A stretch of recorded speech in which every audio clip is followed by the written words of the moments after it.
Vaksinasi yang sedang dilakukan saat ini terhadap ASN maupun warga dinilai sangat penting untuk ketahanan tubuh. Hal itu sebagai salah satu cara untuk menghindari dari COVID-19 yang masih menjadi pandemi dunia. Penyuntikan vaksin ke dalam tubuh penting dilakukan untuk kekebalan daya tahan tubuh sebagai upaya untuk menghindari dari COVID-19, sehingga diharapkan warga tidak ragu maupun menghindari dari pelaksanaan vaksinasi ini. Vinda Eka Saputra, seorang warga di Melabuh Aceh Barat, mengatakan dirinya telah divaksinasi hingga dosis kedua.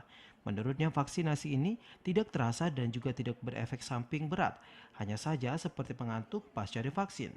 Kalau menurut saya vaksin itu bagus, terutama untuk meningkatkan daya tahan tubuh kita, imun tubuh kita agar terhindar atau tidak terinfeksi virus corona. Nah, kalau untuk saya sendiri setelah divaksin dosis pertama maupun kedua tuh tidak merasakan dampak apa-apa.